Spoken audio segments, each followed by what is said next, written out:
Ismail. All right. Okay, guys, welcome once again for the session 2. So let's get started.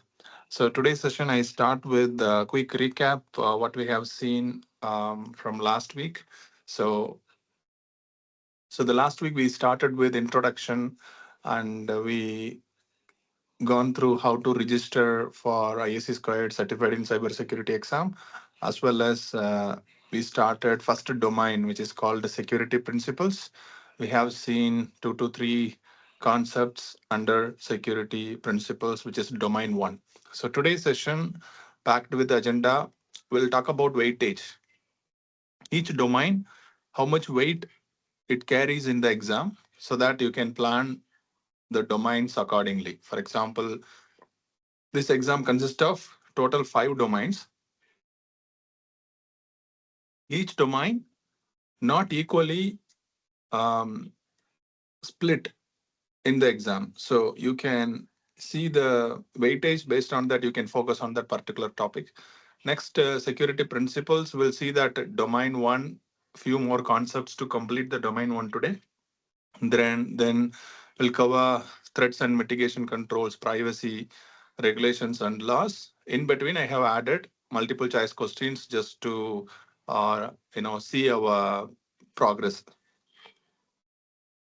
So let's start with the weightage. Before go to weightage, one important concept is time management. When you go for an exam, total 120 minutes, which is 2 hours exam, you are going to take at least 100 to 125 questions. So based on your performance, the exam may stop at 100 or it may go up till 125.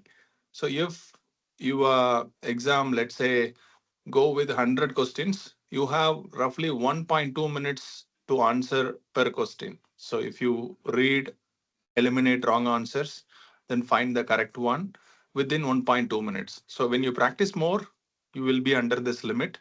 It won't take more than 50 seconds to complete the question. Then you will spend 10 seconds to eliminate the answers. So roughly 90 seconds is the average I have seen people able to move on from question 1 to question 2. So 90 seconds is ideal. So you practice more, you will be under the particular time control. So time management is important, because when you take more time to answer, you may end up losing, not able to answer rest of the questions. So plan accordingly. Take average maybe 1 minute to answer each question. Practice more, you will get to there. So next, come to the weightage. Security principles, 26 percentage weightage. That's the one of the uh, I can say big domain for this exam. If you focus security principles, you roughly get 25 to 26 questions from this particular domain, which is domain 1. Next, business continuity and disaster recovery incident response concepts, that comes with the 10 percentage. So roughly from this domain 2, you expect 10 questions for the exam. Access control concepts, you will get 22 percentage. So 22 questions if your exam stops at 100 questions. Network security, 24. Security operations, 18 percentage. So I can put the analogy: when you are preparing for a semester exam or any board exam, you guys, split the chapter, right? Like maybe first 3 chapter you read, last 2 chapter, maybe 50 percentage you read and go for exam and crack the exam, right? So here you can follow that similar pattern, but at least you need to cover um, the minimum percentages to pass the exam. So at least you need 70 percentage of the points you need to crack the exam. So focus all the concepts and try to touch all the domains, so that you can reach each and every domain 70 percentage and above, so that you can clearly crack the exam. So before go to the domain 1 detail, pause for a moment and let me know if you have any questions so far. We are good, Ismail. All right, perfect. Thank you for the confirmation. Let's move on.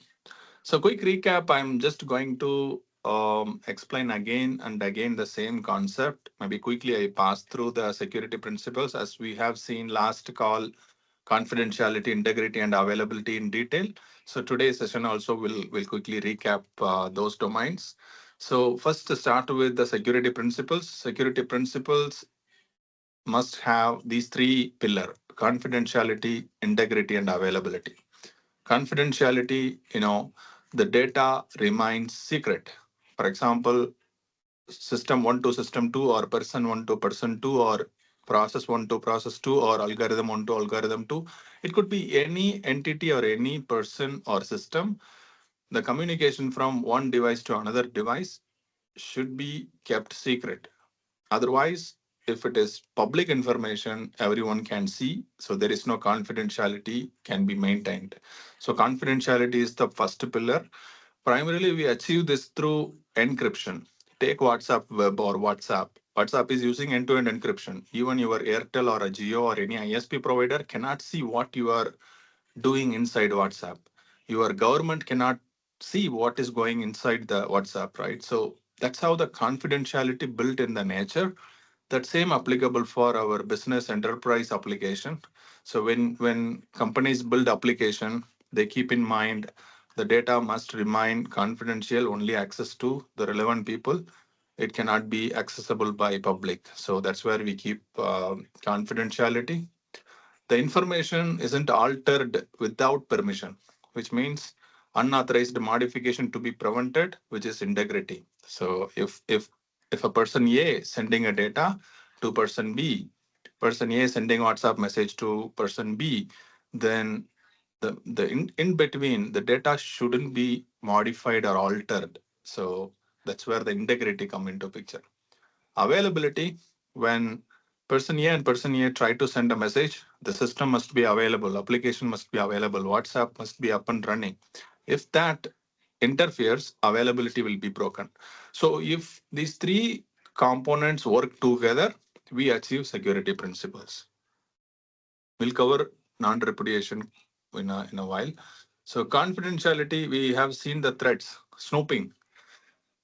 Snooping is just, if you keep your disk, with the password or any sensitive data written on, sticky notes or anything.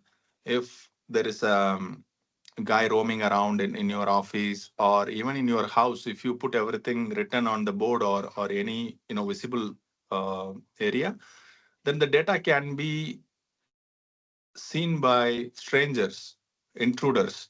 They can get to know the data, right? So if it is a private information, keep that in a covered and enclosed place or in a locker. If it is a public available information, we don't have any restriction here. But snooping is one of the threat, break the confidentiality. So to mitigate snooping, companies implement clean desk policy, clean workspace, and put away any sensitive material whenever step away, even if it is just for a moment. That's the reason when you join any enterprise companies, they give you security training, how to keep your desk clean, how to lock your system when you are stepping away for break or lunch or washroom. You must lock your computer and go. If you kept open, let's say your locker is open or your system is unlocked, any stranger can sit and see the data, right? So snooping is one of the threat which can impact confidentiality.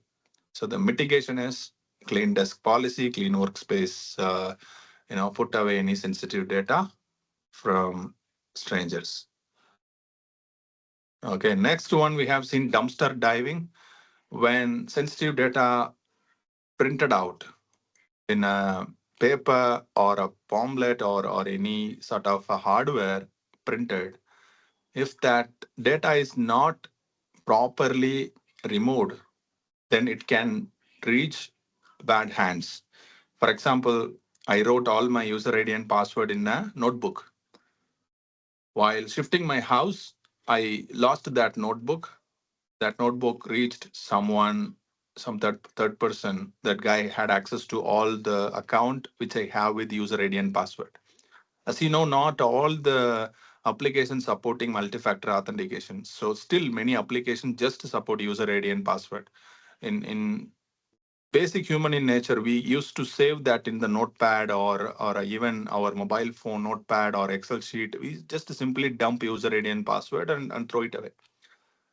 If it is a printed hardware material, that must be properly removed or erased the data. So the general way is in companies and enterprises, dumpster diving is an attack. The mitigation is paper shredder.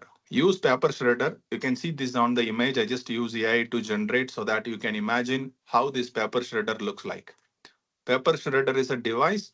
When you insert a paper with the data, that will just scramble like this, and it's going to the bin. So no one can reassemble and see the data. So it just make bits and pieces so that no one can assemble it back and see that what data is available on that paper. So it's a very simple. Just keep in mind these terminologies are not often be used in our life. So dumpster diving is an attack which breaks confidentiality.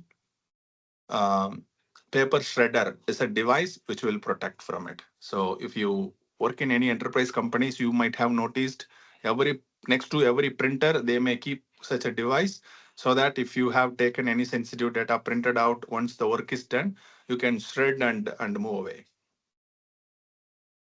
Next one is eavesdropping. Eavesdropping, which we discussed last week. When you talk any confidential data, whether it could be business personal information on a public place, it could be park or it could be airport lounge or a lift or any public transport, people shout and discuss all their personal things. We don't know who is sitting next to us. It could be competitor, it could be your enemy, right? So when you talk any sensitive data, you must use closed room or conference room, specific area allocated for that discussion. You must use that area to discuss such sensitive information. So otherwise you will lose the data information that can break the confidentiality. So the mitigation is use closed office or conference room to discuss your next strategy, next 3 months plan, whether you are going to buy a land or a property in personal life, keep that private with you. So the next move about you should kept secret or should only discuss with the relevant people, right? So keep that in mind. That also breaks confidentiality. Next, wiretapping. This could be an old technology, like in old trunk call or a old telephone mechanism. They keep a tapping device on the wire and decode the audio. So they hack into high net worth people like leaders, country leaders, like nations leaders. They secretly see what they are talking to other country leaders to hack into their telephone network. But nowadays everything is end-to-end encrypted, so it's not something happening now. But for your knowledge, wiretapping is possible if the data is going plain text, which is HTTP. They can tap a device on the wire and take the signal out, reassemble the data, so that wiretapping break the confidentiality. This is just eavesdropping, right? So through wire, that's it. In a digital form, they take the data from the wire and reassemble it so that they can make the data. Still, you might have seen in Hollywood movies how wiretapping works. They put a tap device on the wire and listening what conversation happening between over the telephone call. So nowadays, end-to-end encryption helps. So the primary mitigation control is end-to-end encryption. If encryption is in place, even though someone do wiretapping, they get only encrypted data. They cannot see what data, clear text going inside the encryption. So encryption prevents wiretapping. Wiretapping also one of the confidentiality threats. Next one is social engineering.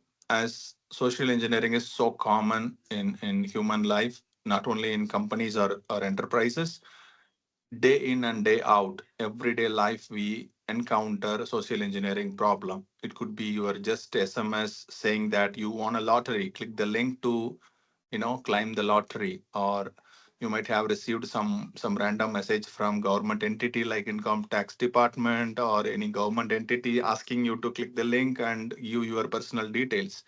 We don't know whether it's coming really from government or some other attacker is targeting you. So these all fall under social engineering. Social engineering breaks the confidentiality by stealing your data, stealing your information, or that is an entry point to hack your device. So primarily social engineering targeted to get break into confidentiality. So they want some information through social engineering they will achieve. For example, I want to know your ATM pin. I want to know your bank account number or credit card, debit card number. I call you, I post like some customer support and ask your details. If you are a weak person, you may share the details without validating who am I. That's how social engineering day-to-day life impacts. Country like India, we have so many cases get registered every day in cyber reporting portal. So that become a very common problem every country is facing. So social engineering is a big topic, but in our exam standpoint, social engineering breaks confidentiality. Mitigation is end user education. So we need to educate the user so that user must aware this is not a legit thing. I need to report or I need to stop. That only come through user education. That's why companies use more training on, every 6 months they assign some mandatory trainings so that you will come to know how to identify legit email and phishing email, how to respond if someone is targeting you through SMS or calling you and making impersonation as your CEO or your boss or your parent. If someone mimicking using deep fake voice, we need to understand whether it's a known number or unknown number. That level of problem social engineering is creating. So only user education is the solution. So you can take this as an opportunity to educate your kid, your parents, your siblings about social engineering and impact, because cyber scam is always happening. Everyone is targeted. If you take any mobile phone, every day 1 or 2 SMS received for phishing or getting some random information, that randomly they target. If any victim fall in and sharing the information, they further explore the person and craft the attack so that they lose the money. So right, so social engineering breaks confidentiality. Mitigation is user education. Quick recap. So far we have seen snooping, dumpster diving, eavesdropping, wiretapping, social engineering. The detail we already seen. Focus on the mitigation. So the snooping, you can use clean desk policy, clean workspace policy. Dumpster diving, use shredder to clean the printed data. Eavesdropping, use closed room or conference room. Wiretapping, use encryption. Social engineering, user education. So that's all the recap. Now is a quiz time. Take the quiz and respond over chat. What are the major objectives of cybersecurity programs? Confidentiality, integrity, and availability. Option A. Option B, confidentiality, integrity, and authorization. C, confidentiality, infrastructure, and authorization. D, communication, infrastructure, and authorization. So take the chat and respond.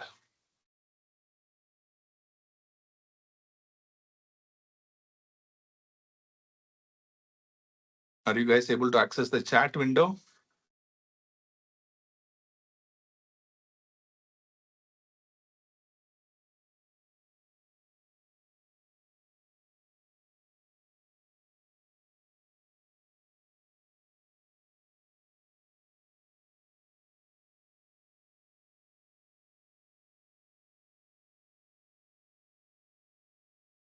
Hello?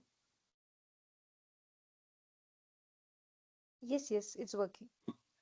All right. All right, let's move on to the next area. So quickly talk about integrity. We have seen integrity is unauthorized modification, right? So the unauthorized modification of information, the unauthorized modification of information occurs when an attacker gains access to a system, makes changes that violate a security policy. This might be external attack or internal attack, right? So mitigation for integrity is principle of least privilege is the best way to protect against integrity. Principle of least privilege, let me dive into more detail. For example, you are the CEO of a company. You just found a startup with 5 people. So you are the owner, you have budget, you have purchased a software called Salesforce. So you found a startup, 5 people you hired, you got a software called Salesforce. That's the software these 5 people going to access. Among these 5 people, one guy is a developer, another guy is a network engineer, another one is a sales engineer. The fourth one could be your marketing team or leading a marketing. The fifth one is you. So now this each person needs different level of access. Marketing team only need data about what product we are going to sell, what information to be put on advertisement. That details needed for marketing. Sales engineer must know what we are selling to customers, how much is the price, how many opportunities or lead they got, and talking to customer, that information to be recorded in Salesforce. The network engineer might use to track record or of tickets or what are the network implementation that network team is doing.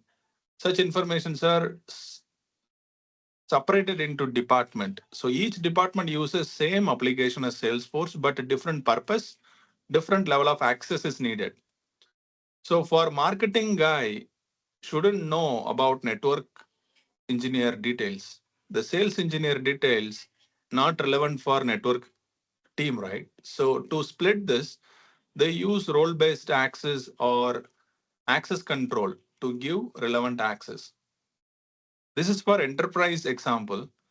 In our personal life, when you use Gmail or Google Drive, in Google Drive, you can share the document with your colleague, your parents, your sibling for edit privilege, right? For example, I'm writing a novel over Google document. I need to give access to my mom. She would like to correct the novel. I only grant command permission to my mom so that my mom can read the novel and put the only the comment. This is correct or wrong or needs to be changed. I didn't give edit privilege because I don't want my mom to edit the document. So now for my mom, I just gave comment privilege, which is very minimum privilege to read and comment only. But for me, I have edit privilege.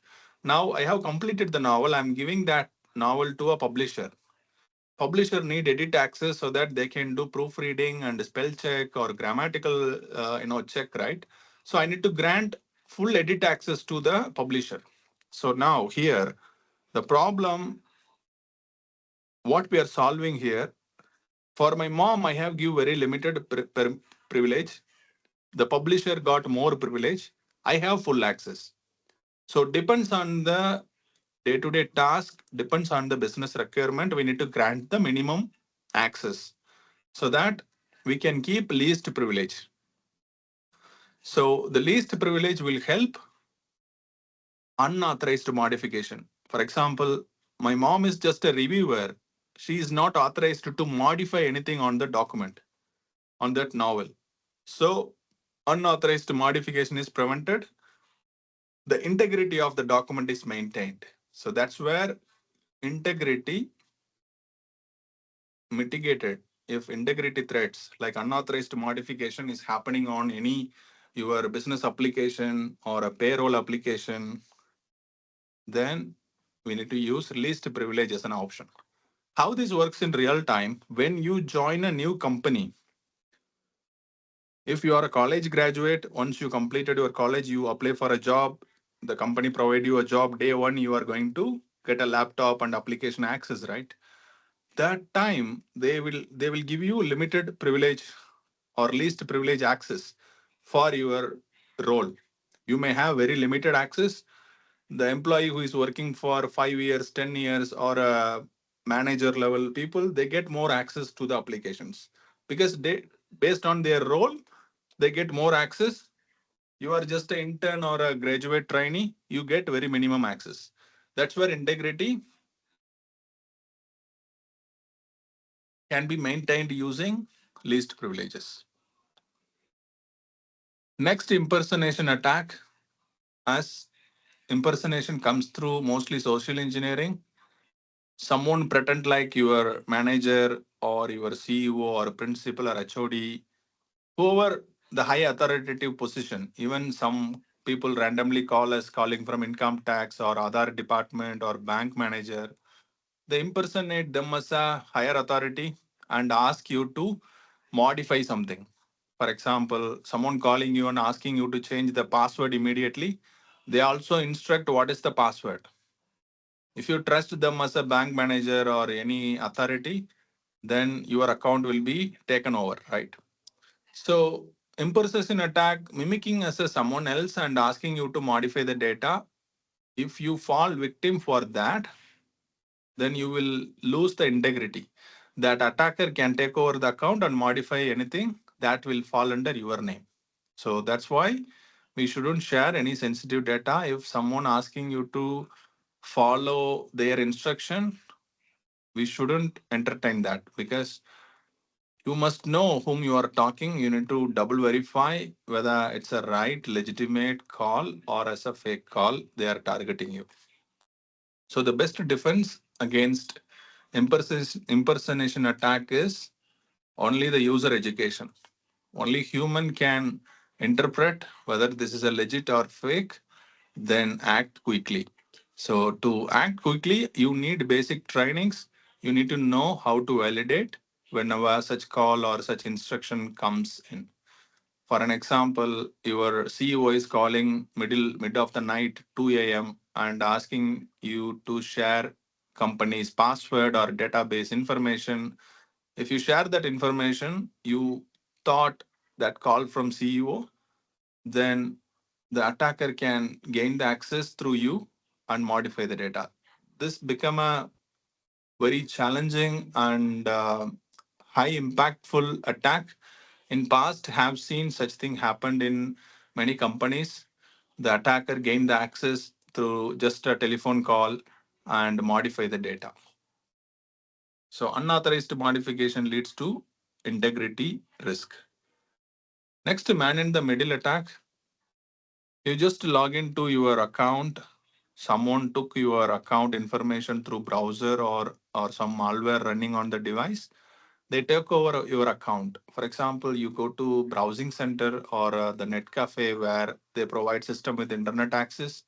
You put your credential and accessing your personal network or social networking sites.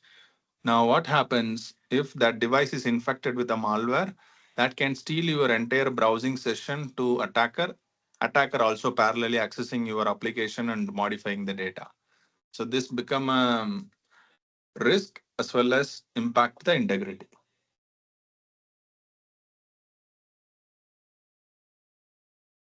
So for the previous one, man in the middle attack, mostly encryption is the countermeasure or a solution. So next replay attacks, if someone take your credentials, then they will log into the system and modify the data. This is simple as you have written down user ID and password, somehow that get into bad hands. They start using your credential to get into the account. This is so common in cases where people shuffle their user ID password of Instagram, social networking like Facebook. They randomly post and they do bet and share their credentials. That become a, cyber scam related risk. If you share your credentials or if your credentials taken by attacker in a different way. For example, you are into watching Korean dramas or any premium content. For example, you are not buying Netflix, but you access Netflix via some random application. That application not only provide you Netflix access, also it can steal your data.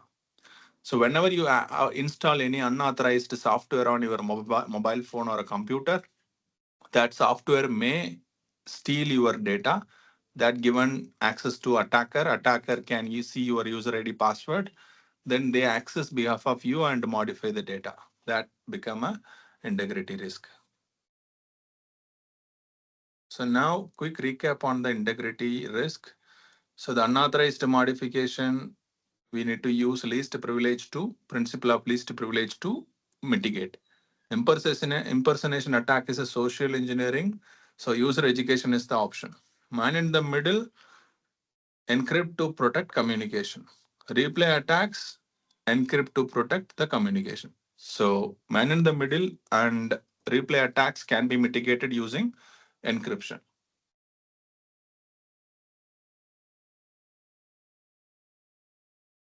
So next, availability. Availability can be interrupted using DOS attacks, denial of service attacks. DOS attack targeting a destination with malicious or crafted TCP packets that will overwhelm the receiver, web server, or network device so that legitimate users cannot access the service. Have seen this example last week as well. You are a owner of a company, you have hosted a website.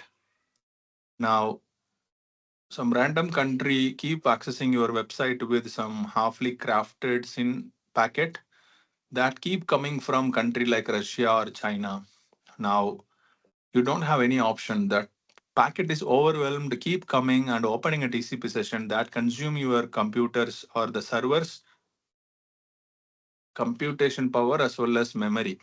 Basically, web servers are computers, RAM, CPU, motherboards are there, right? So when more connection comes, your computation power is going, utilization go high and it hit a limit and your server run into hung mode. For example, I'm using 4 GB RAM and maybe 4 core CPU. Now, when I receive more number of TCP connection from open people to access my website, my utilization go high and server run into hung state. This can be impacting the availability. My legitimate customers cannot access the application. In real time, to solve this problem, people use CAPTCHA. If you ever noticed why people put CAPTCHA on their website, one reason is avoiding the rate limit. To limit the rate, for example, if you don't put CAPTCHA, what will happen? Any system can connect to the website and fill the form with the dummy data and overwhelm the database, that your service become a mess. To solve that, they put CAPTCHA. But in DDoS kind of attack, they put firewall to monitor the packets and write a block rule to block any unauthorized access. For example, I'm receiving traffic from China, then I identify list of IP address the traffic comes from. I write a rule, source country China, IP address is this, deny the traffic. So if future, if they attack from the same IP, my firewall will safeguard my server. Before connection get into the server, firewall will drop the connection by firewall access control rule. So problem is this denial of service attack. Mitigation is firewall can block. Also, sometime our internet service provider can help to mitigate those attacks. Next important availability threat is power outage. Power outage can be caused by power grid failure or long time maintenance. Your generator or UPS not available, then your service may go down. Due to power failure, there are scenarios, airports getting shutting down. Even 2 to 3 weeks ago, Norway airport was shut down due to major power failure. So the power failure may impact your business, your services, wherever you need electricity. So in general, mitigation would be need another power source. If you use government power grid, you may use generator or solar power packed with the batteries, so that if one power source is not available, you can use another power source.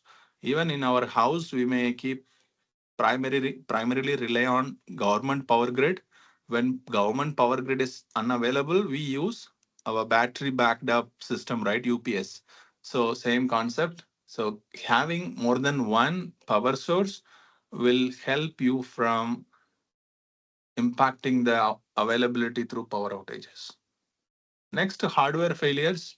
Nowadays, the desktop systems are comes with redundant units, maybe two RAMs, two hard disk, two motherboards, or two power sources, two SMPS. The computer components are redundant in nature. Wherever possible, they add more than one so that if one device is failed, the other one will take care so that no impact.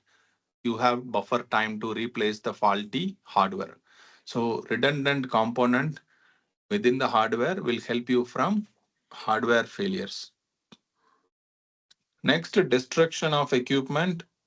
Like if your data center is not protected, no, fire safety equipments are there, then your data center may run into risks like fire or unauthorized access. People go into the data center, unplug the cable, that leads to availability problem. Unplugging one wrong cable may put your business down for a while. Maybe in 2013, I was a network engineer. One of my colleague in US went to data center for replacing a router. That guy pulled a wrong plug instead of the right server. That caused major outage on the services. So granting access to people to the data center must be, protected from outsiders.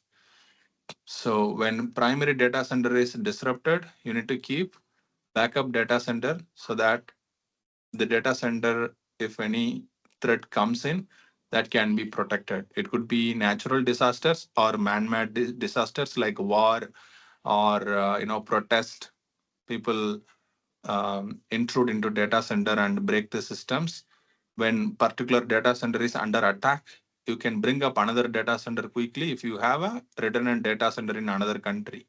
If you take any critical infrastructure such as banks or airport systems, they always keep more than three data centers, one in India, another one in Singapore, another one in US. So the data will be mirrored and stored in all data centers so that if one data center gone, the other data center will pick up immediately. So next, service outages. As running a system, running a web application or a web server, you rely on multiple services. You might have purchased your DNS from GoDaddy. You have hosted your web services on Hostinger or any other trusted web service provider. You need internet to connect your device or application from your laptop to the particular application. So multiple services you use, which is called microservices. The DNS, web application, database, all work together to deliver an online cloud-based application or on-prem application. When one particular service is not available, let's say my DNS service is out, my application cannot be reached. Maybe 3 months ago, Cloudflare ran into problem across the globe. No one able to access WhatsApp, social networking sites like Facebook interrupted, right? So kind of a service outages cause availability problem. Even undersea cable cut. The data from India to America or Europe go via undersea cables. If any terrorist group attacking the cable or naturally the cable undersea got broken, then it may impact the service. The internet may slow down or even outages may happen. Those scenarios, service outages happens, this will impact the availability. So the quick recap on the availability: DOS attack, power outages, hardware failures, destruction of equipment, service outages. So the mitigation: DOS attack, firewall, power outage, redundant power supply, hardware failure using more than one device or a backup data center, destruction of equipment, use redundant data center like a primary data center and secondary data center so that you can bring up the secondary when needed. Service outages, you can use another redundant services. For example, ISP1, ISP2. If my first internet service provider is out, I can quickly switch to secondary ISP. For example, if I am running a critical service from my home, I should buy two internet connection, one from Geo, another one from Airtel, so that one, if someone cut the Airtel wire and I need to contact the support, meanwhile I can use Geo as a backup service so that my services will not get impacted. So that's what the how we can make the availability always. Now the quiz time. Take the chat and confirm which one of the following security risk would most likely be considered an availability issue.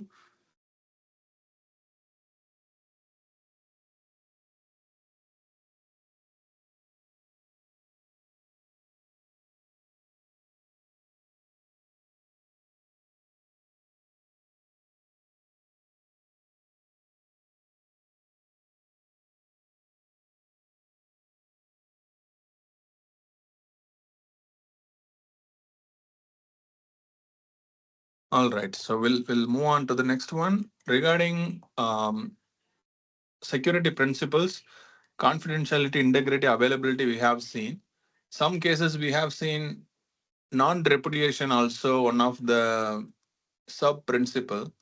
So it's primarily non-repudiation means before go to non-repudiation, we'll see what is repudiation. Repudiation is a term that means denying that something is true.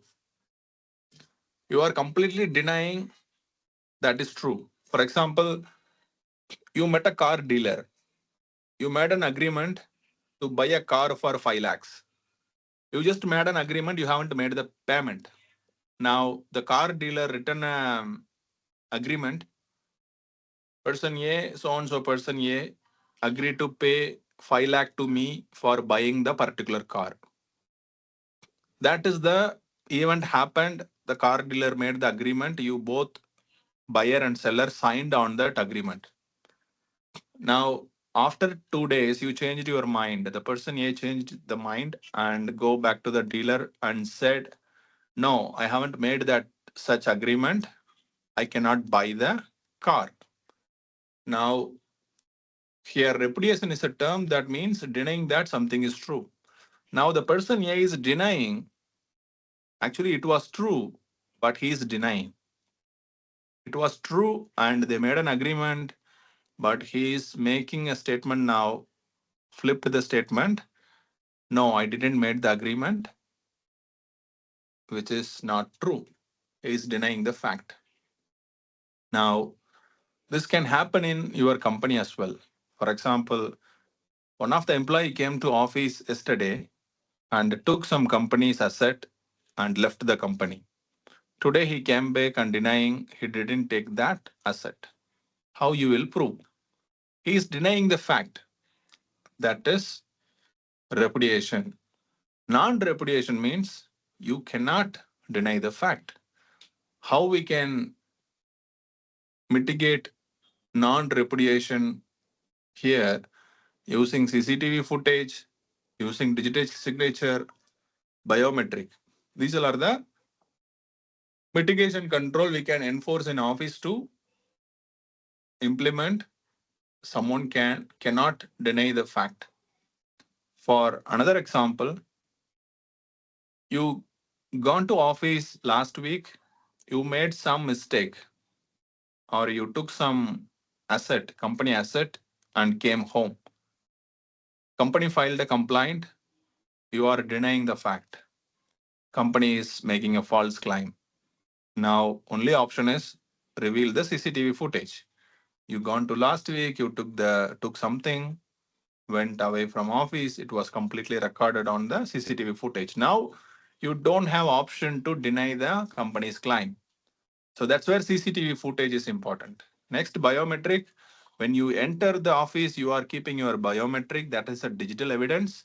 When you are leaving, you are keeping your biometric to open the door. Maybe that is another evidence, right? So primarily digital signature, even signature in a sale deeds or any paper agreement, when you put a signature, which means you are agreeing, you cannot deny the fact later stage, right? So that's what non-repudiation means.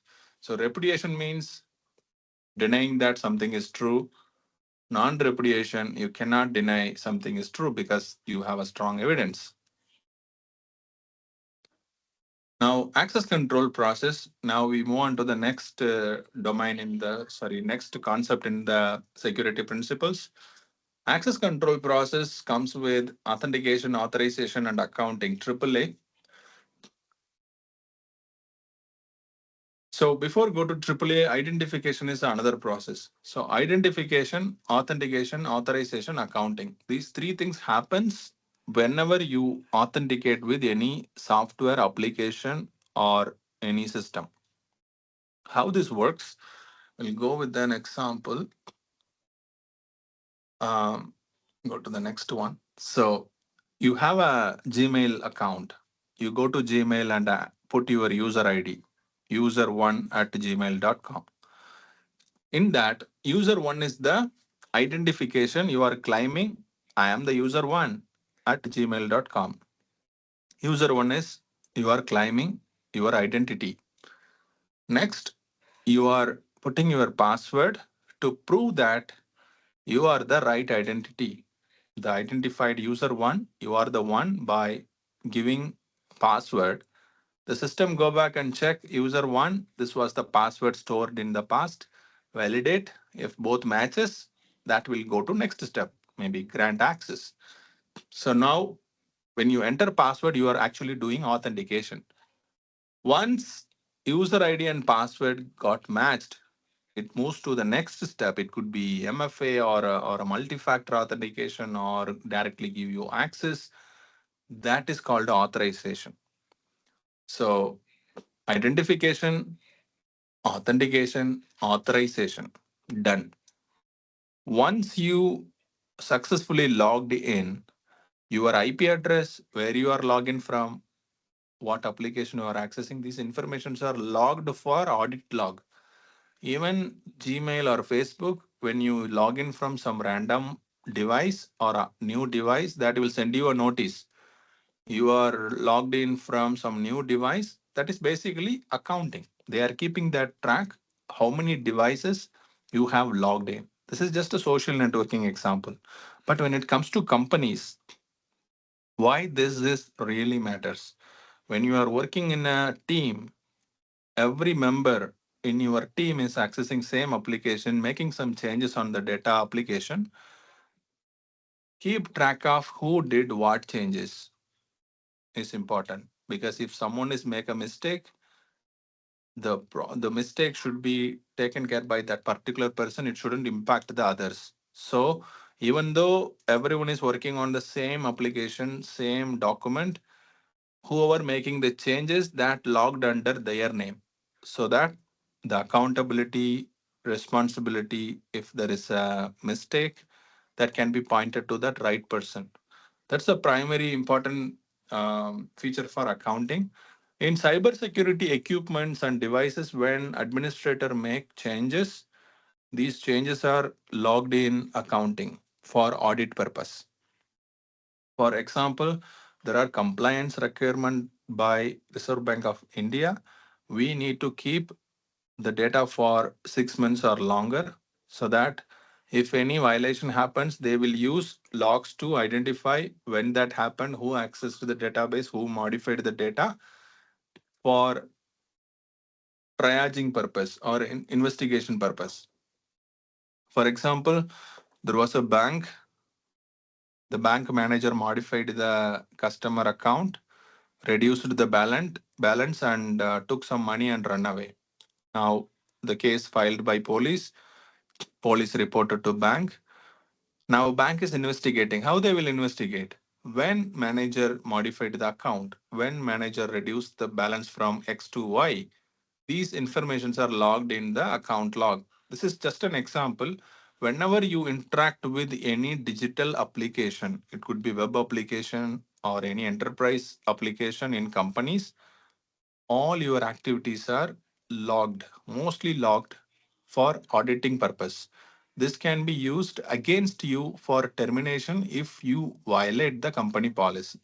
So this may look like a simple concept, access control process, but this has more power. Have seen some cases people got terminated because they misused the application.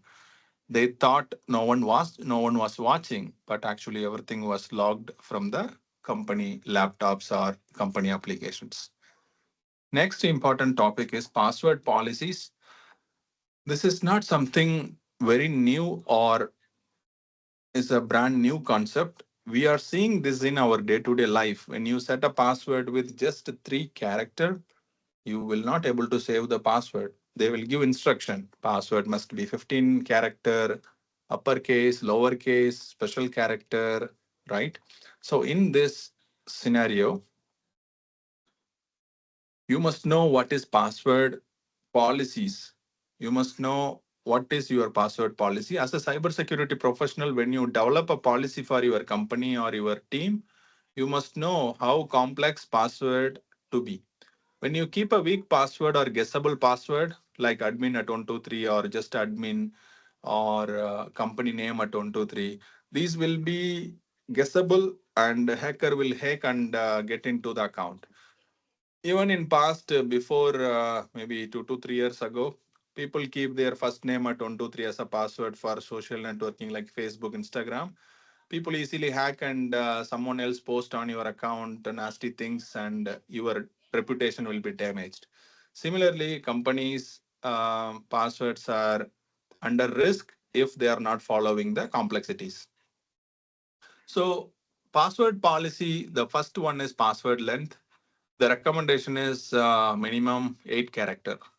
Password complexity, uppercase, lowercase, number, and special character, hard to guess. So the hard to guess now companies are using no history password should repeat. I mean, the last password cannot be kept in the new password. For example, my last password was Ismail at 123. The new password cannot be Ismail at 123. So it just checks last 4 5 history. The historical password cannot be repeated. So that's the password complexity, as well as combination of uppercase, lowercase, special character, numeric value, all are under password complexity. Password expiration, companies enforce password expiry. For example, when you set a password, the password valid for only 30 days or 45 days or 60 days based on the company sensitive application. um, Depends on the application's criticality. If it is a less critical application, they keep 90 days, 60 days. But if it is a critical app, they give 30, 45 days. The average for low priority apps would be 180 days. Every 180 days, you need to change the password. The history, you cannot keep the same password again. Password resets, it's another factor. How user can reset their password in the event of password forgot. When user forget the password, how they can reset, whether they need to get a OTP or a verification email, how strong it is another factor we need to maintain in password policies. Password reuse, so reusing password across multiple application. When you have 4 5 application in your company, you know human nature is trying to simplify, right? So you keep all everywhere same password, then it become a challenge. So password reuse policy come into picture. IT may not allow to use same password in other applications. I hope this is not just a complex topic. It's an easy one. So password policies keep in mind. Next, authentication factors. So when user ID and password was there last 2 to 3 decades in IT world, but user ID and password is not enough. If someone know your user ID, they can guess or using some tool to crack the password by rainbow table and brute force attack. They randomly put instruction to keep try some random passwords one by one. Then they crack the password, right? So user ID and password is not enough and weak in nature. So people moving away from user ID and password to passwordless or MFA based authentication. What is that? Multi-factors. So after user ID and password, or even after user ID, password cannot be asked. Directly they go to second factor or third factor to secure the application more. So how it is happening? Something you know is password or PIN. Something you are is your biometric, fingerprint, eye or face or voice. Something you have is authenticator, smart card, or a UB key, the passwordless authentications. So something you know, take an example as a ATM card. You go to ATM machine, insert the card, put the PIN number, right, to withdraw money. Now, something you know is PIN number. Something you are is not validated here because ATM doesn't have any biometric. Now, the next factor, something you have is a ATM card. Only the authorized bank customer must have a authorized card. So something you have is ATM card, right? So in this example, they combine something you know plus something you have. So that more stronger cannot be broken. If anyone know your PIN number alone, they cannot withdraw money until they have the physical ATM card. So that's the security they are implemented. Now come to corporate enterprises, our company applications. When you access company's Salesforce or Gmail, then in that case, first authentication would be user ID and password. After that, it will ask your mobile phone OTP. That may act as a second authentication factor. So something you know is user ID and password. Something you have is your OTP. So something you know and something you have is combined to protect, the authentication process using multi-factor authentication. So multi-factor is combining something you know with something you have. This approach is called multi-factor authentication. So I just repeat, when you enter user ID and password, which is something you know, something you have is your OTP. Whenever you receive an OTP, that is called something you have. Now, quiz time, you are considering deploying a multi-factor authentication system to protect access to your organization virtual private network. Which one of the following combination of access control would meet this requirement? So take the chat and answer A, B, C, D. Which one is the right answer? So consider you need to implement multi-factor authentication. What is multi-factor was just discussed in the previous slide.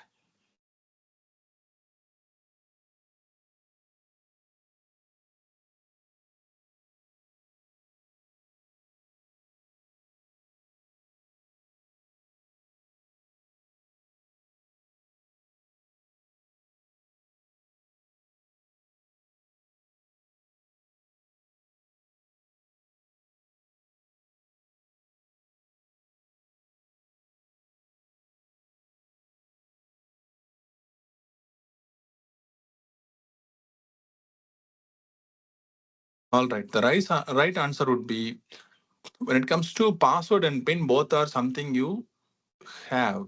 Sorry, something you know. Password and PIN both are something you know. There is no something you have. So A is the wrong answer. Fingerprint and eye scan, both are biometric, something you are.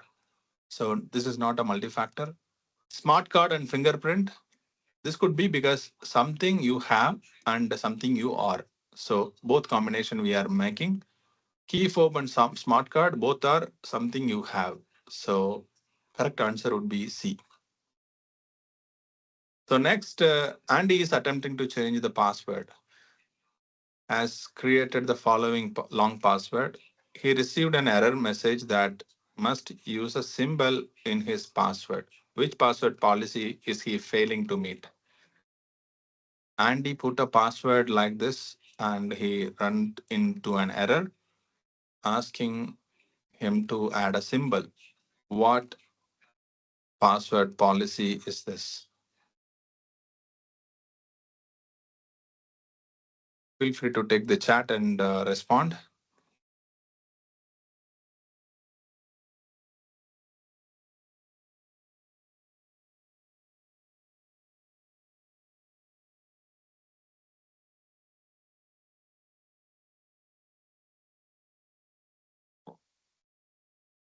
All right. So the password doesn't have special character, the symbol. So this must be password complexity. So the answer must be option C. Password length, password history, password reuse are irrelevant because they were not talking about that. Password complexity is missing. That's why Andy got an error. Next topic is privacy. Before getting into privacy, um, maybe I ask you guys to understand whenever you visit a website, why that website is asking you to accept all cookies or partial cookies. Do anyone of you know that answer, or are you have you ever worked on that area? If you are a student or working professional, feel free to unmute and share your thought, what it could be.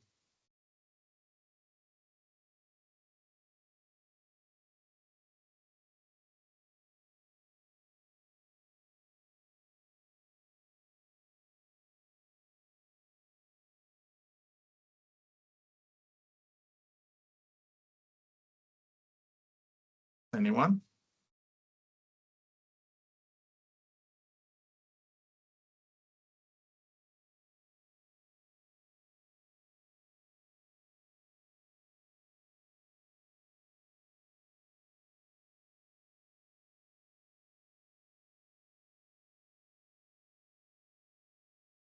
It's mainly for analyzing user behavior and for some marketing ads or for further marketing campaigns. Yeah, partially, yeah, right. So let me come into that area now. Yeah, you're right. Actually, maybe the information they are going to collect from that web pages that can be used for further training, marketing purposes, or further upselling purposes. They may reach you, contact you through your mail ID or mobile number if you enter in that website. So primarily, they are talking about your privacy. You are visiting a web page as a person, you are sharing your interest, your location, your IP address, your name, your contact details, your address.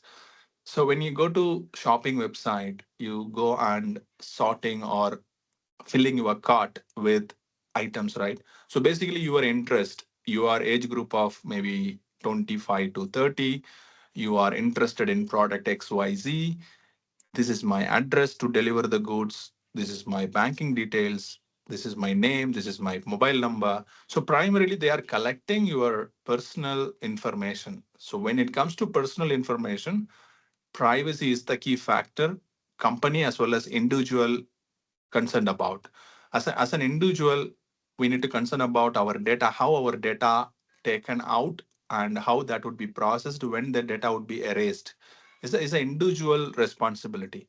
As a company, when you run a company, if you are not following the right privacy policies, you may end up losing the business.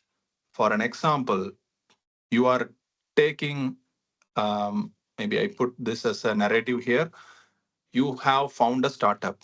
That startup helping patients in hospitals. You are collecting patients' details, their disease, illness details, their age, their name, where they are from, address.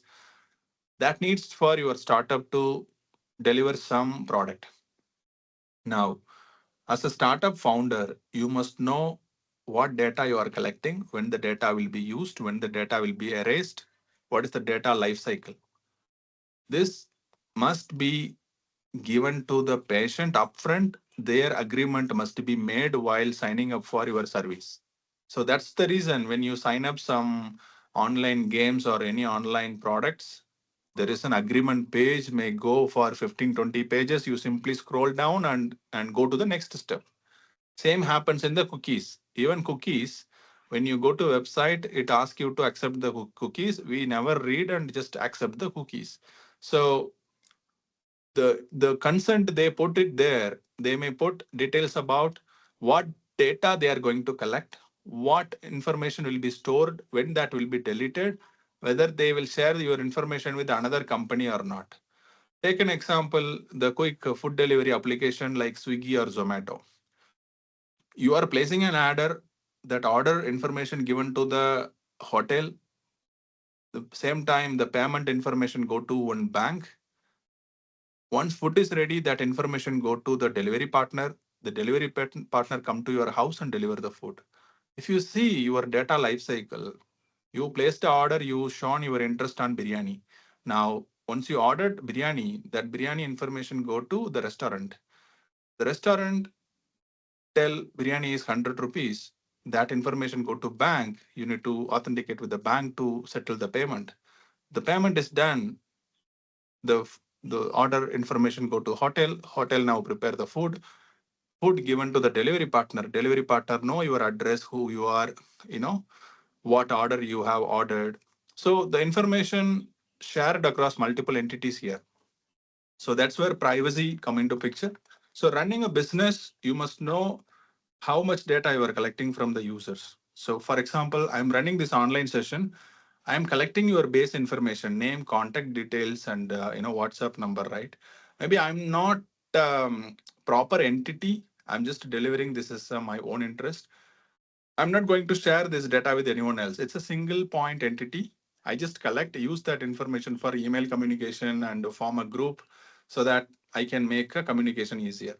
So if I am a company, I need to share this information with someone else, then I need to get your consent upfront.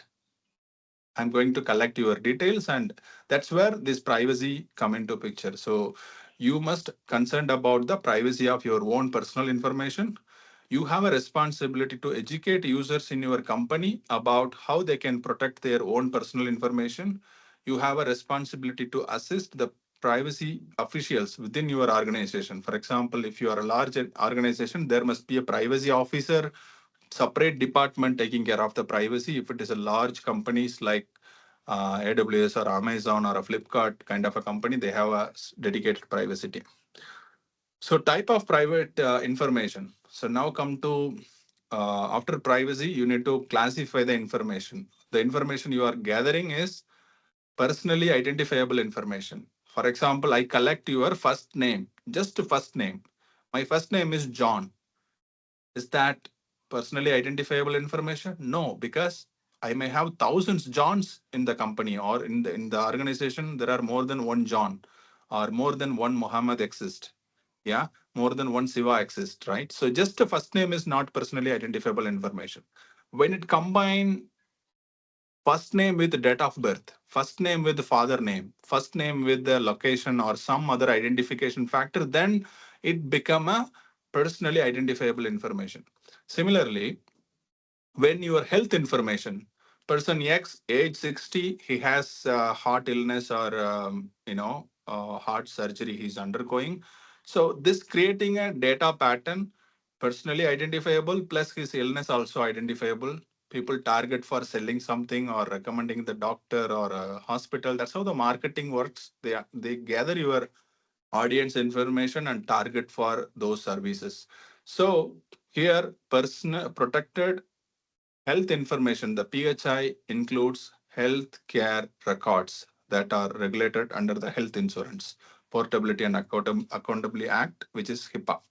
So personally identifiable information, personally, protected health information, PHI, these information must be protected and consent must be obtained from the end users. So how this, if I have company or I'm the cybersecurity professional, why should privacy matters for a cybersecurity professionals? Because this is related to cybersecurity.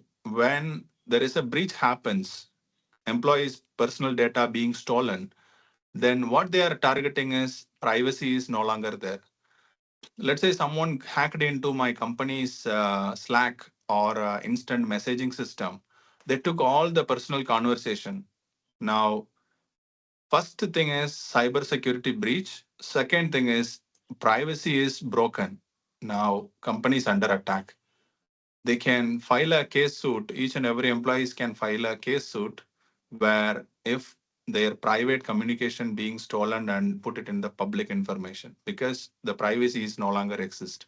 So every company's organization must follow certain framework to implement privacy policy, which is called privacy management framework, okay, which is called PMF. This was formed by American Institute of Certified Public Accountants.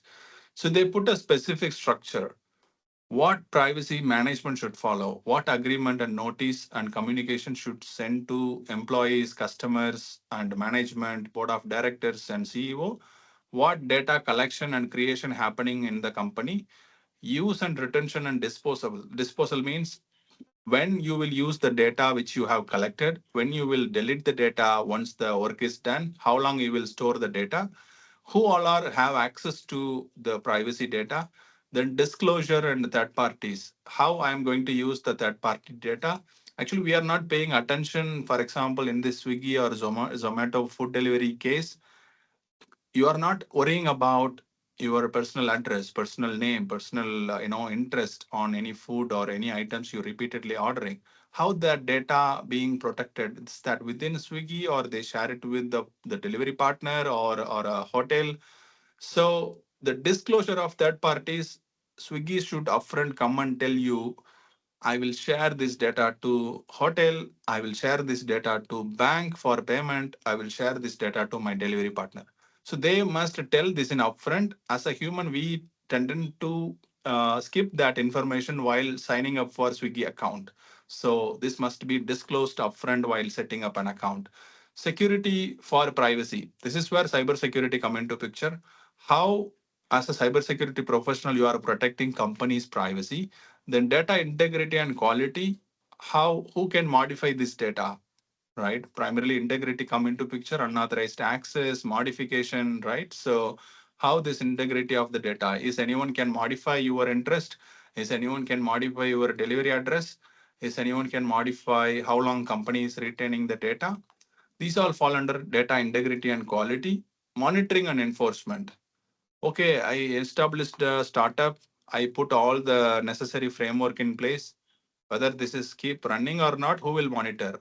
There are tools available in the market that continuously monitors and flag alert or quarterly audits will flag if there are things not working. For example, you developed a website, you put a cookies acceptance notice or privacy page, but after 2 months that cookie page is not at all working. When people visit, they are not giving the consent, you are not tracking those consents, then it become a monitoring problem. You are not put enough monitoring whether the system is working or not. As a user, you never complain, right, whether the cookie page is coming or not, but it's company's responsibility whether the cookie page is working, functioning as expected. If that is the consent not obtained, that become a problem for the company. So now quiz time. Which of these people would have least expectation of privacy? So a patient discussing medical records with a nurse, both are in hospital. An employee sending an email to a friend over the office network. Office network is monitored by the company, so cannot expect privacy. A student discussing grades with a teacher, both are in the school. So two people having a private conversation. So which of these people would have least expectation of privacy?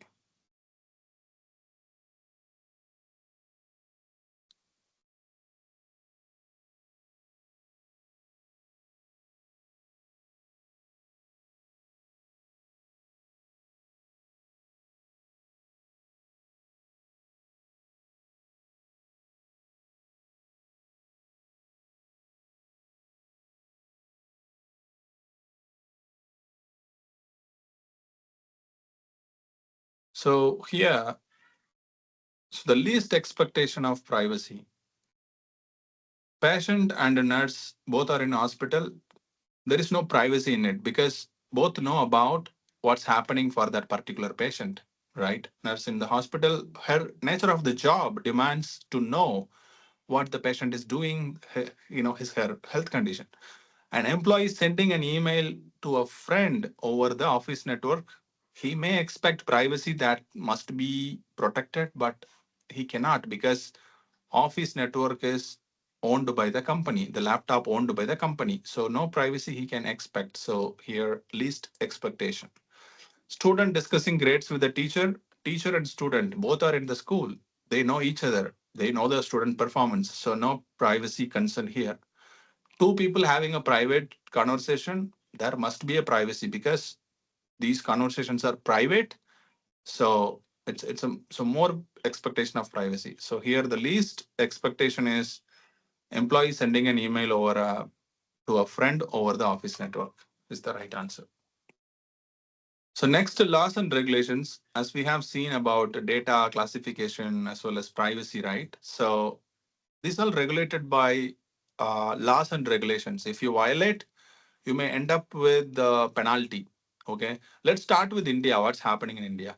This is not exam standpoint. Whatever going to talk about India, this is just news which is just happening in recent years. This is out of the syllabus.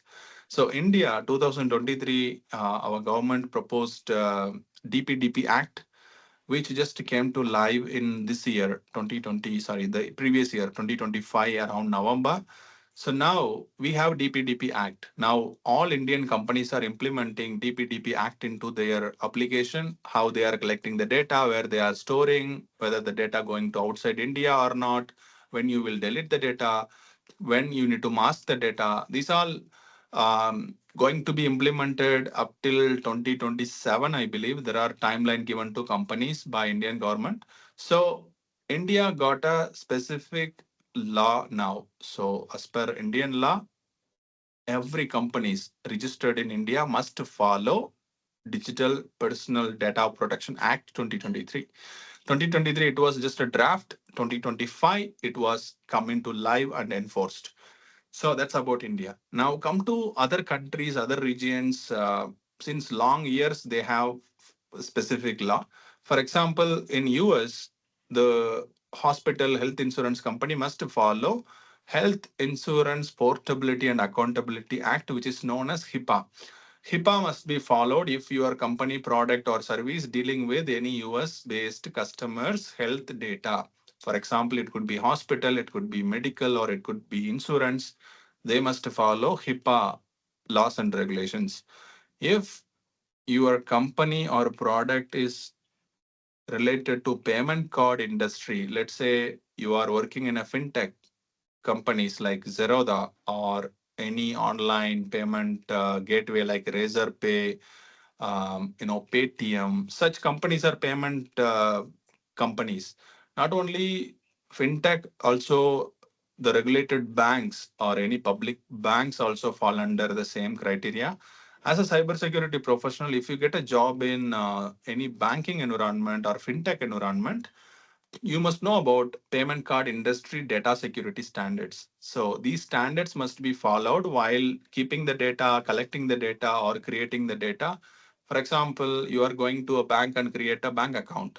You will give your details, right? Personal information, where you work, where you live, right? So those informations are kept in a form of following this specific law, which is called Payment Card Industry Data Security Standard regulations.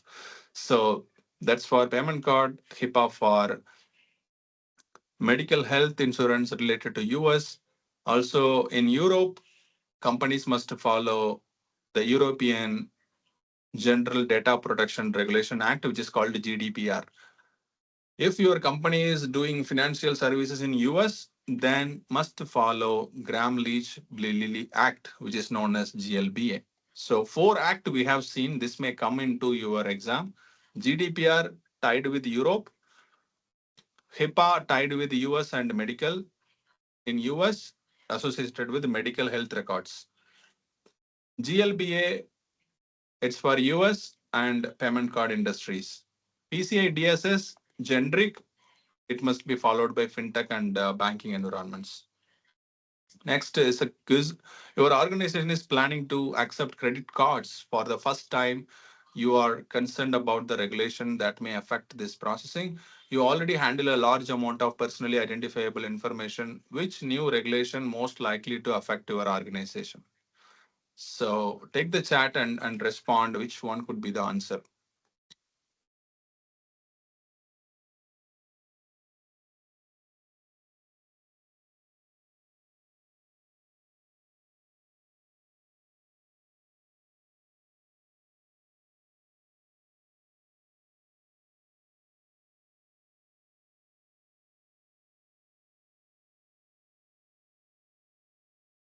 So the question has given you a hint. The hint is about there is an organization, they are going to collect credit card information, which is banking information of the users. So to come to the answer, GDPR is talks about Europe, right? PCI DSS talks about payment card industry data security standards. So second possible answer, the CCPA, we never learned CCPA, so out of scope. HIPAA is talks about health record and medical records related to US. So the correct answer must be PCI DSS. That's how we need to eliminate wrong thing and find the right one within 1.2 minutes. If you take more time, you will end up losing time for answering other questions. So try to pick as early as possible. Practice more, you will get there. So next topic would be elements of typical cyber attacks. Before get into the detail, let's start with another local example. Take any ethical hacker. Technically, ethical hackers are really hackers. They are going to hack some application, identify the product bugs, report, get the bounty, company will fix the problem so that application will run without any bug, without any vulnerability. Simple. The another example, I am a startup founder. I have web application. For example, Learncybersec.in. It's a web application running on the cloud. Now anyone go and visit Learn Cybersec, they put their details, create an account, they are signing up for the upcoming sessions. Simple service. Now I wanted to test this application whether enough security control is there if anyone able to hack and see other user details. I handed over the website to ethical hacker. Now what information I have given? I given the target. The target is learncybersec.in. The task, go and check if you can hack the website. Identify target clear, task clear. Now he came up with the information. Your SQL injection is possible. Anyone can see the table information by going to SQL queries, blah blah. Now he know how to exploit. Next, he can do bad things by moving to SQL database and delete all the candidate students information so that my service can be interrupted. This is just a simple example. Exactly, this is how Microsoft, Meta like Facebook, Instagram, or any online banking system being targeted. People target, identify the bug, report it, they get bug bounty. That's the ethical hacking journey. But what about hackers?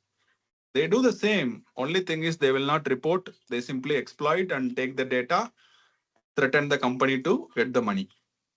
Otherwise, they lock the website.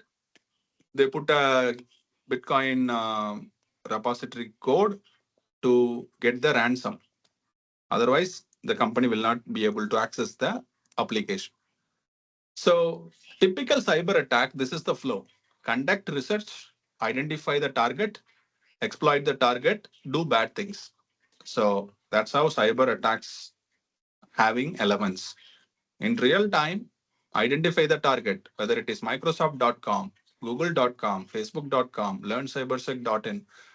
Identify the target, research where they are operating, what business they do, what website they are using for registration, what website they are using for delivery. So they do some strategy to identify the targets. So they're technically doing research on the target. Once they identify the target, they try to exploit what are the vulnerabilities they can identify and exploit. So whether the website is using old website web code, PHP, HTML, Java, any old plugin is there, any known malware is there, any known security weakness seen on the website. So they identify and exploit the target, do bad things. So it's a very straightforward process in cyber attacks. So conduct research. In research phase, primarily recon. They call it as reconnaissance. identify the domain, identify the email information or financial information, name of employee, manager details, email address, location, ingress egress details. Actually, this interesting fact is people who put everything on their social media, where they are going, where they are checking in, checking out. There are people publish everything on social media. Attacking such people is so easy because they put their present, past, future details on the social media. For example, I will be traveling to Delhi. I put it on the Facebook. I checked into Hotel X. I put it on the Facebook. I'm going to work on particular, website or application. They put it on the Facebook. Now, it's making attacker easy to understand this guy's next move through social engineering. So technically, we need to hide as much as data possible about our next move as well as trace, so that you can eliminate the security attack in conduct research phase itself. There are websites, they never ever really reveal their website domain itself. They use proxy domains. You go to x.com, that will redirect to y.com with a different IP address, different domain. So they prevent direct attacks. That's how many security companies works. For example, you go to Microsoft. Under Microsoft, you can host your own application. So people go to Microsoft.com, but actually your application is running after authentication. So in that space, conducting research is one of the first phase where attacker gather the details that can be eliminated by hiding those information. Your domain, your corporate mail ID, how many domains you are using for applications, web applications, your location details can be hidden, where employees are located, who is your manager, your boss, those information can be hidden so that we can prevent cyber attack and conduct research phase itself. Target identification. Primarily nowadays, attackers use online based tools as well as local tools like burp suit or kind of application to identify vulnerabilities so that they can target the respective assets.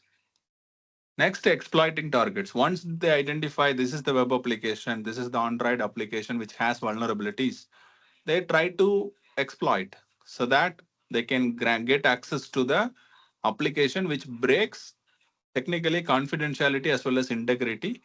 They break both the security principles and get into the application and steal the data. Then they will impact the availability. They take the data and delete the database. Now anyone access, they cannot see their information on their application, or they can't even access the application. They will lock it. So exploiting target would impact primarily confidentiality, integrity, and availability will be broken through phishing, malware, Trojan, worm, rootkit, etc. So many malwares are there. They use those techniques to exploit the targets. Next, to do bad things. Always hackers will not focus on money. Sometimes stealing data, modifying data, destroying the companies so that your competitor will win. For example, competitor one, competitor B, sorry, competitor two, both are doing same business. Now, competitor A paid some hacker, asking hacker to attack competitor B so that only competitor A will win the business. So hacker targeted the attack and steal some data, exploited on the dark web. Now company B is facing severe loss as customer lose the trust, damage the reputation. Users move away from company two to company one, so that company one will grow fast. This also happens. The paid um, competitiveness, they pay the hacker to target some attacks. So that really bad. But as a cybersecurity professional, we must know all breaches are not always related to money. They may target your business to close the business, sometime stealing sensitive data and demand ransom, money motive. Sometime they simply delete the data, no money motive, no competitive. They simply delete. Some script kiddies like kids that they wanted to prove their skill. They simply delete and put it on the Twitter or some anonymous account. I made this accomplishment just for fun. So bad things, not always money motive. They may steal the data, they may attack your business, they may damage your reputation, they may put your customer under risk. These all happens under do bad things. So elements of typical security program falls under risk management, primarily risk management, security governance management, security controls, and professional ethics. These all fall under typical security program. So how this can be implemented in real time.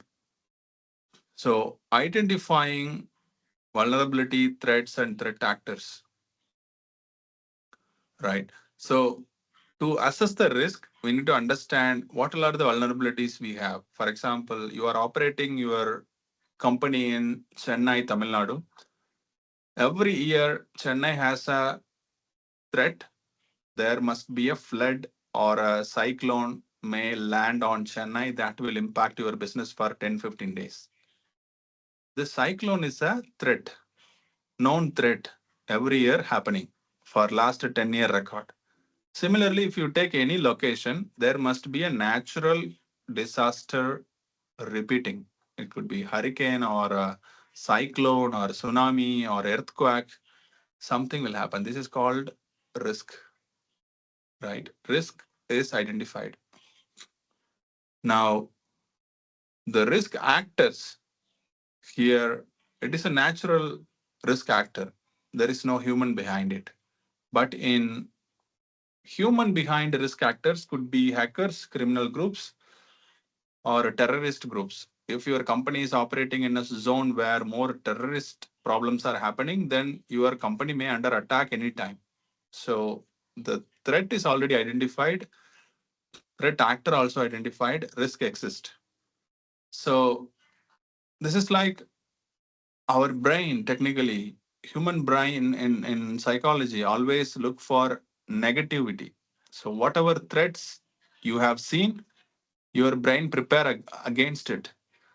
In business, there is no human brain, multiple people working behind it. We need to understand the holistic view of threats exist.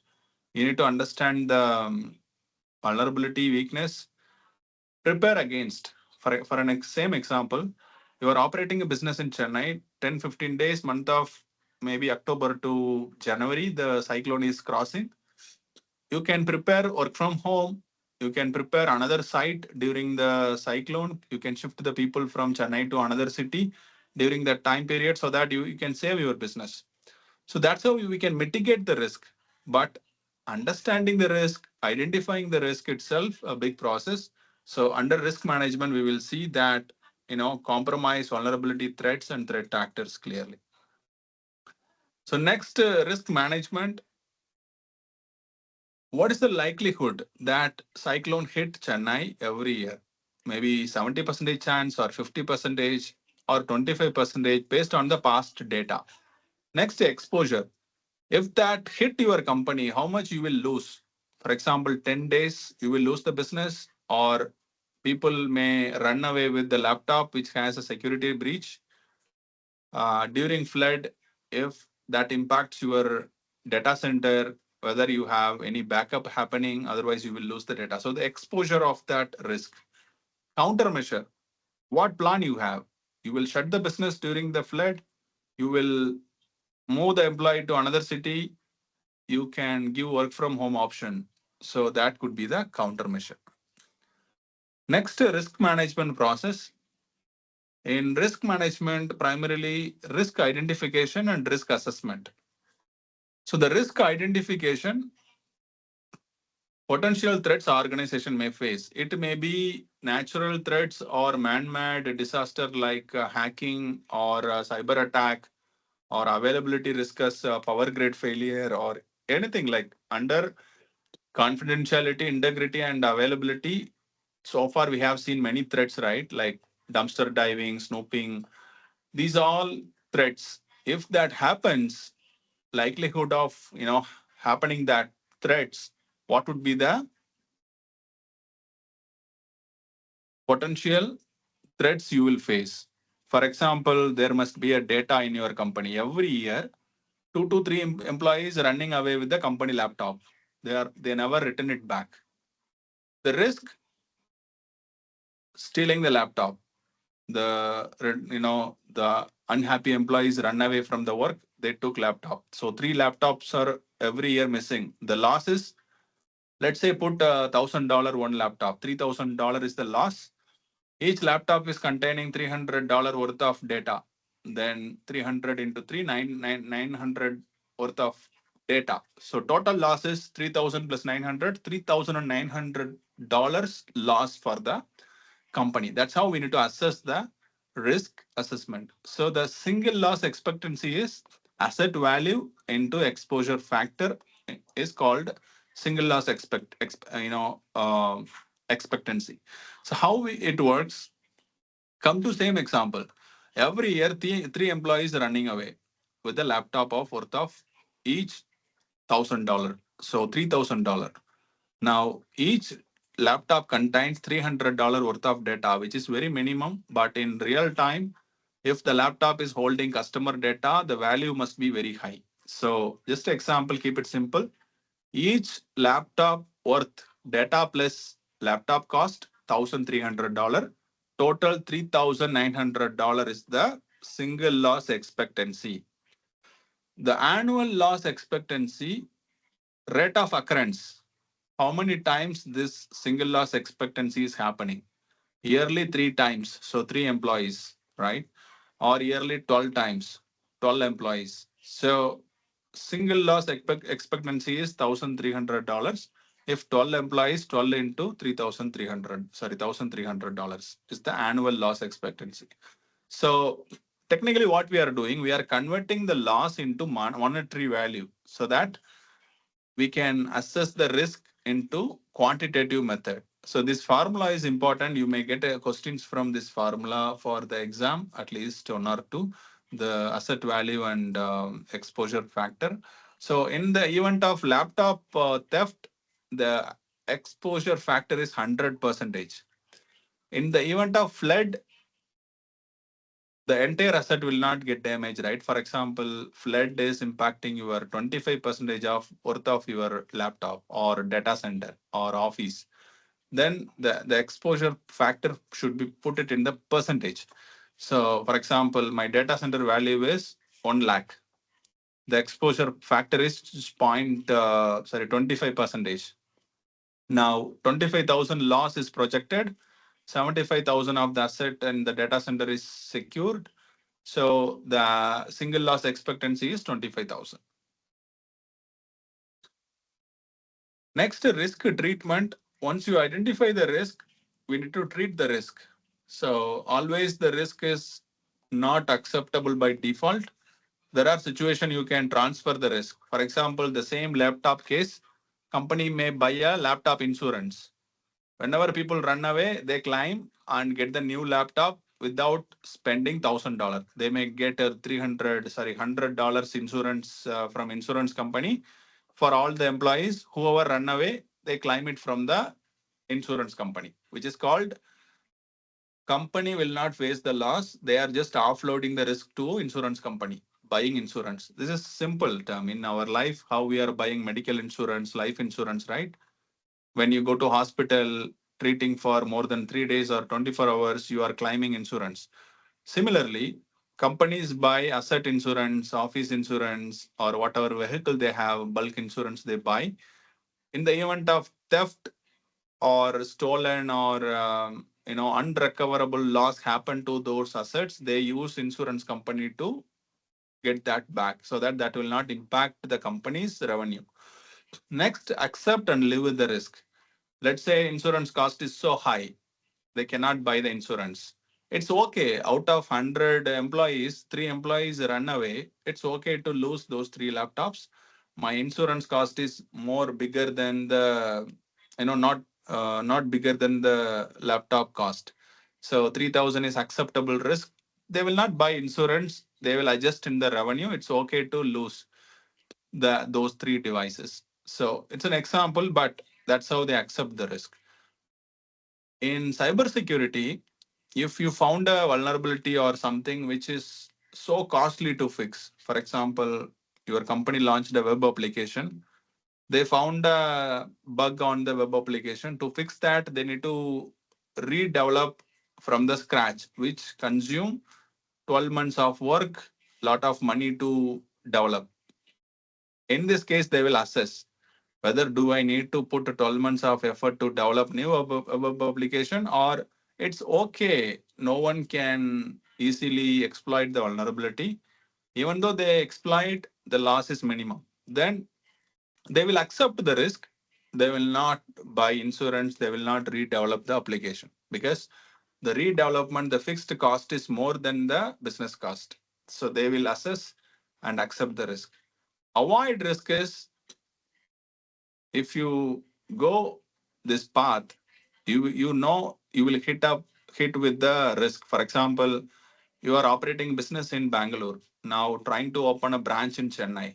While discussion going on, you found Chennai every year they are hitting a flood. Now that impacting your decision, and you are not going to open a branch in Chennai. Instead of Chennai, you are going to open a new branch in Mumbai because you found Mumbai doesn't have such threat. Now, what you are doing here technically, you are just avoiding. You don't want to take the risk. You are simply avoiding because you know upfront there is a risk going to come if you go with this path. So that's called a risk avoidance. Mitigate, for example, you gone away with the plan of opening another branch in Chennai, but you know there is a flood is coming. You are shifting your employee to Bangalore for that particular week, then you are mitigating the risk.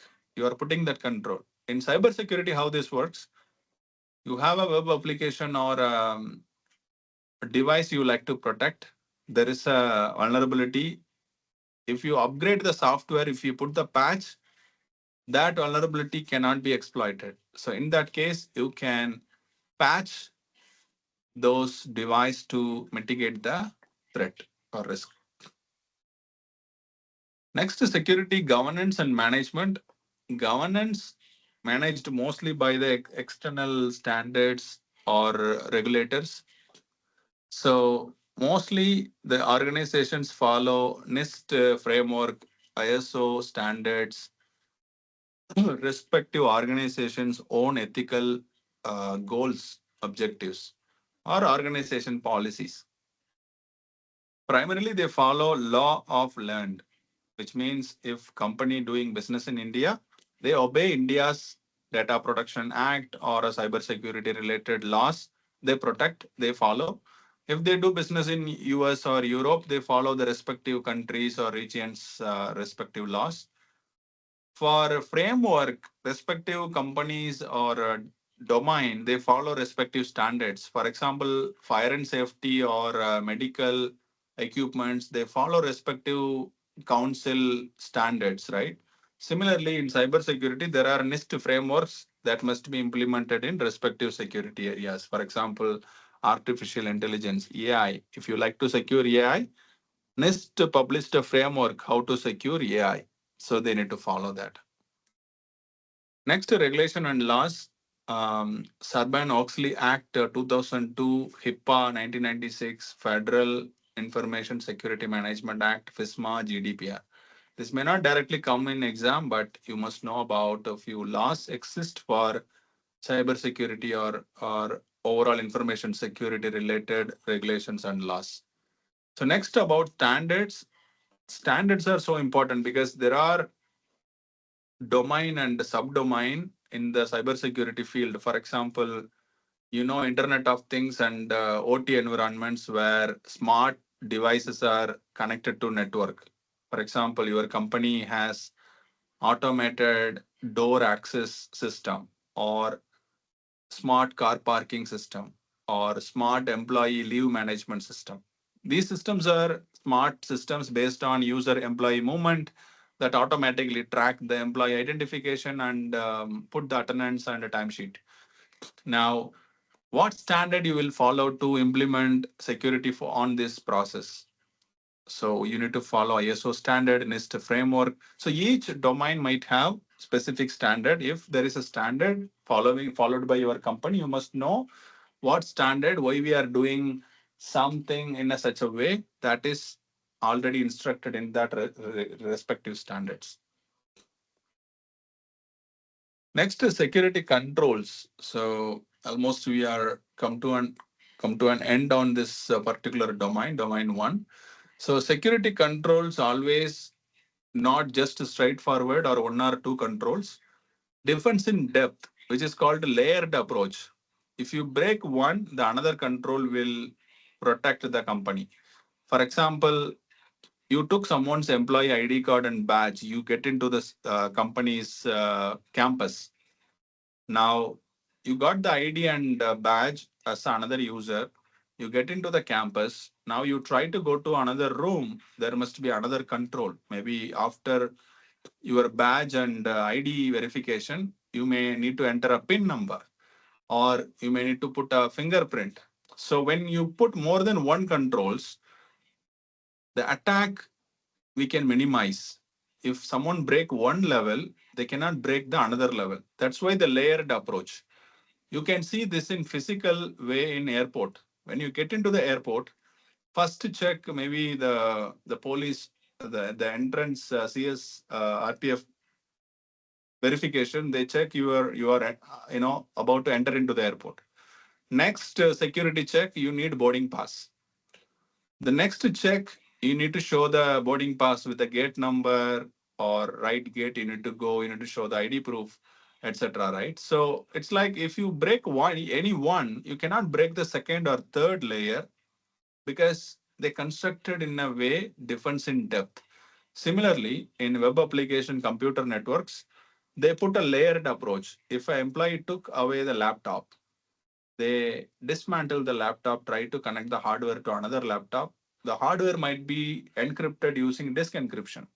Now, even though the laptop stolen, attacker took the hardware, they cannot see the data.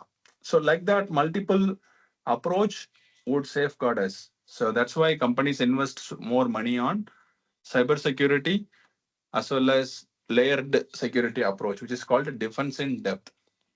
So in defense in depth, split it into multiple sub areas. First one is administrative security, which is primarily policy standards and training, which is controlled by respective administrators in the company. Next, physical security, how employee get into the company, what ID they need to show, when they need to, there are companies keep a logbook on the entrance. They keep record who is visiting the company, whom you are meeting, what time you are entering, what time you are leaving. These all fall under physical security. Next to network security, whenever you are typing anything on the browser that goes to computer network, validated, where you are going, which website you are accessing, what data you are uploading, downloading, these all fall under network security. Next, data security, when you are taking printout, how you are sharing your data with external employees or users or your personal mail ID, these all fall under data security. So primarily security controls must have defense in depth approach. If one layer is broken, the another layer would safeguard the company's data and security. So the types of security controls, administrative, primarily documents. When you join a new company, you need to sign a document about privacy, about your data protection, about your personal data handling, as well as the training, HR policy. These are administrative controls. Who will create these controls? Primarily different department like privacy, cyber security, information security, data security. Their respective managers, they contribute and develop companies training policy as well as documentation as a single entity. Okay, they work for a different purpose, but in large environments there must be multiple leaders work together, develop the documents. Next, technical or logical control. Wherever system, computer, network involves, which fall under technical or logical control, that's where cybersecurity professionals are deployed and work under. Physical security also fall under cybersecurity. how your door access designed, where you are fitting the CCTV footage, where is the light located, whether the CCTV has enough light coverage. So these all fall under physical security, like lighting, bullets, door locks, badge reader, stop signs, cameras, biometric. So you will get surprised. So far, maybe your thought would be cybersecurity means computer hacking and all, but really the true cybersecurity comes from physical security, because you are protecting the campus, you are designing a campus by security design, the building itself built in a way how employee enters, how employee exits. These all behind cybersecurity plays key role. So if you take shopping complex or a shopping market, airport, highly sensitive environment, you might see secure by design seen in the building itself.